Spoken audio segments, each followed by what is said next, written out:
Uttar Pradesh ARO परीक्षा की तैयारी कर रहे सभी कैंडिडेट का सक्सेस ग्रुप में बहुत बहुत स्वागत है।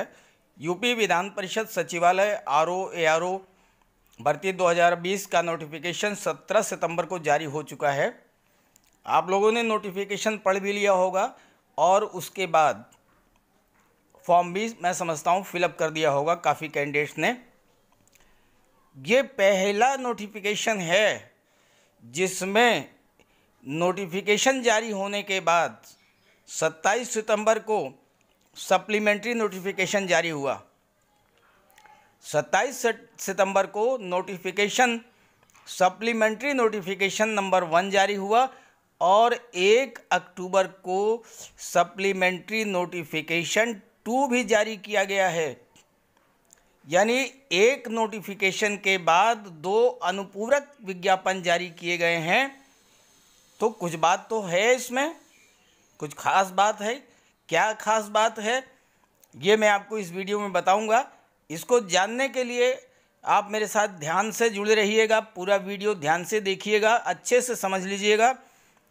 क्योंकि अगर आपने पूरा वीडियो नहीं देखा और पूरी बात नहीं समझी तो फिर आपका नुकसान हो सकता है। आप जो है कहीं न कहीं आपको लॉस होगा अगर आप पूरी बात नहीं समझेंगे। तो इसलिए पूरी बात ध्यान से समझिए। बात अच्छी लगे तो लाइक कर दीजिएगा और चैनल को सब्सक्राइब तो आपने खैर कर ही लिया होगा। इस वीडियो को ज़्यादा से ज़्यादा शेयर ज़रूर कर दीजिएगा ताकि आपके सभी साथियों को जानकारी मिल जाए। तो चलिए वीडियो शुरू करते हैं। देखिए, ये 17 सितंबर 2020 का नोटिफिकेशन। आपका ज़्यादा समय नहीं नष्ट करूँगा, बहुत खास बातें ही आपको बताऊँगा। इसमें आप देखिए कि रजिस्ट्रेशन की अंतिम तिथि है 12 अक्टूबर और फॉर्म सबमिट किए जाने की अंतिम तिथि थी 16 अक्टूबर 2020। अब इसमें परिवर्तन किया गया है, आगे बताऊंगा अभी आपको। नेक्स्ट इसके आगे आइए, जो है दूसरा ये है कि समस्त सम्मिलित पदों के लिए पृथक आवेदन पत्र प्रस्तुत किया जाना है और प्रत्येक पद के लिए अलग अलग परीक्षा शुल्क भी दिया जाना है। यानी कि आप जितनी पोस्टों के लिए अप्लाई करते हैं, हर पोस्ट के लिए आपको अलग अलग एग्ज़ाम फीस जमा करनी होगी। हर पद के लिए अलग अलग एग्ज़ाम फीस जमा करनी होगी। और एग्ज़ाम फीस कितनी है? अनरिजर्व OBC की 1050, SC ST की 800, EWS की 1050।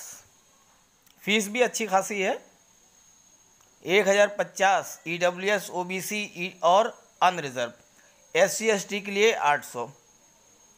अब इसमें आगे देखिए, जो है पदों का विवरण। अब आप इसमें देखिए, पदों को ध्यान से समझिएगा। समीक्षाधिकारी, अपर निजी सचिव, वृत्त लेखक, समीक्षाधिकारी, शोध सहायक, सुरक्षा सहायक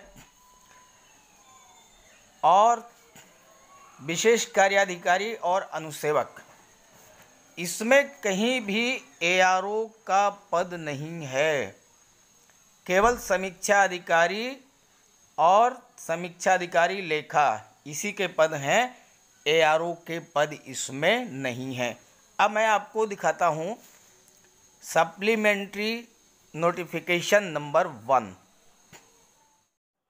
ये 27 सितंबर 2020 को जारी किया गया है। इसमें लिखा है कि प्रस्तर 6, 11, 12 और 15 में निम्न प्रविष्टियां बढ़ाई गई हैं।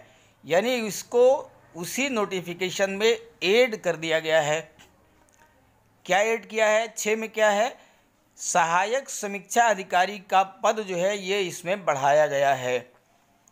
मूल विज्ञापन में केवल RO और RO अकाउंट के पद थे, अब ARO का पद भी बढ़ा दिया गया।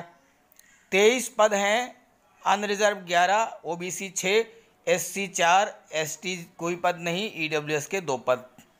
अब इसके लिए भी अगर आप अप्लाई करते हैं, RO के लिए भी और ARO के लिए भी, तो दोनों के लिए आपको अलग अलग 1050 की फ़ीस जो है वो जमा करनी होगी। पहली चीज़, 11 में क्या परिवर्तन किया है? ARO की शैक्षिक अर्हता बताई है। ARO के लिए क्या होना चाहिए? पहली बात तो ग्रेजुएशन होना चाहिए। दूसरा है ओ लेवल या उसके समकक्ष कोई अर्हता, और तीसरा है हिंदी टाइपिंग 25 शब्द। अब ध्यान दीजिए यहाँ पर जो 2 नंबर में दिया है ओ लेवल, अगर आपने आर ओ एग्ज़ाम 2017 दिया होगा, अगर 2017 में आप अपियर हुए होंगे तो आपको ये जानकारी हुई होगी कि ओ लेवल के समकक्ष को लेकर के बहुत बड़ा विवाद हुआ था। ओ लेवल यानी जो कैंडिडेट्स बीटेक किए हुए थे या कंप्यूटर साइंस में डिप्लोमा किए हुए थे या एमसीए किए हुए थे या बीसीए किए हुए थे, उन्हें भी ओ लेवल नहीं माना गया। केवल और केवल उन्हीं कैंडिडेट्स को एलिजिबल माना गया जिनके पास ओ लेवल सर्टिफिकेट था। तो इस ओ लेवल सर्टिफिकेट को भी क्लियर किया गया है, वो भी मैं आपको बताऊंगा नेक्स्ट जो इसके बाद का नोटिफिकेशन आया है। 11 के बाद 12 में तो ये वेतन दे दिया ARO का 44,900 से 1,42,000, ये इसका पे स्केल पे मैट्रिक्स 7 है। एज लिमिट 15 में कर दिया है 2140। अब इसमें एक चीज़ बहुत ही महत्वपूर्ण आपको है जो समझनी है ARO के लिए। जो प्री होगी उसमें 50 GS के और 50 हिंदी के प्रश्न होंगे। 100 क्वेश्चंस 2 घंटे में आपको सॉल्व करना होगा। ये हो गया प्री का। इसके बाद अब आइए मेंस का।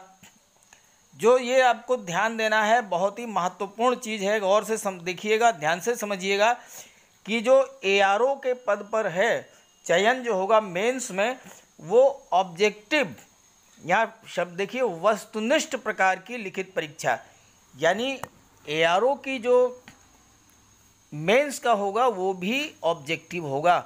जबकि यूपी ARO में मेंस जो होता है वो डिस्क्रिप्टिव होता है।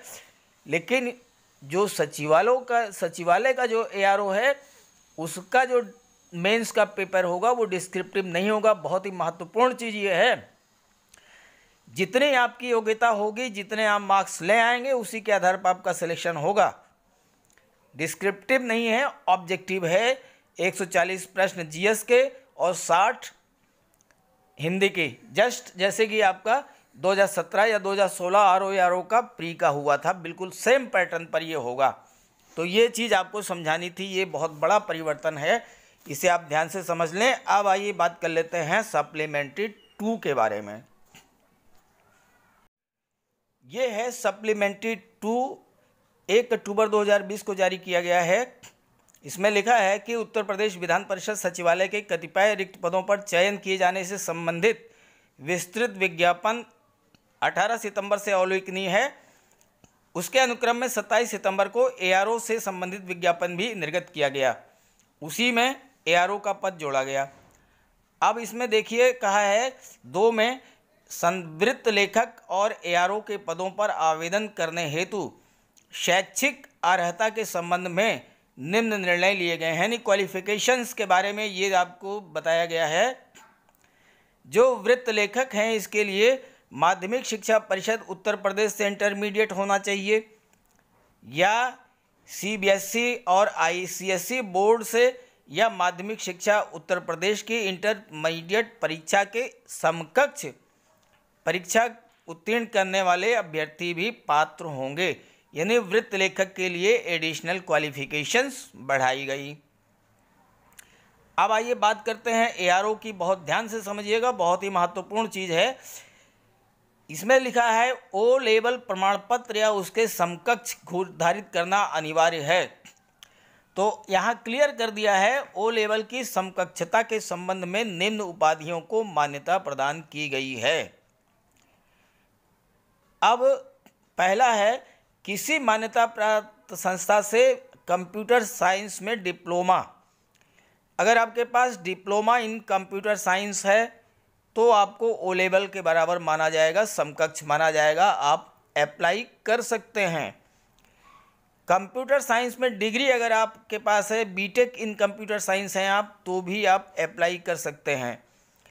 कंप्यूटर में उच्च योग्यताधारी अर्थात ग्रेजुएशन या उच्च डिग्री में पृथक विषय के रूप में कंप्यूटर साइंस लिया गया हो, यानी आप अगर BCA हैं या MCA हैं with computer science as a subject, तो उस स्थिति में भी आपको ओ लेवल के इक्विवेलेंट माना जाएगा। तो इस तरह से इस वैकेंसी में अब इस संशय को समाप्त कर दिया गया है। अब क्लियर हो गया है कि ओ लेवल के समकक्ष जो है वो कौन कौन सी डिप्लोमा या कौन कौन सी डिग्रीज होंगी। तो ये थी वो ख़ास बात जो शायद आपने गौर नहीं किया होगा। अगर आपने गौर किया है तो बहुत अच्छी बात है, अगर आपने गौर नहीं किया है तो ये चीज़ें आपके लिए बहुत ही महत्वपूर्ण होने वाली हैं।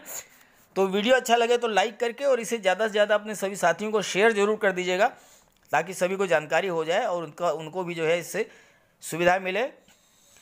Okay, thank you.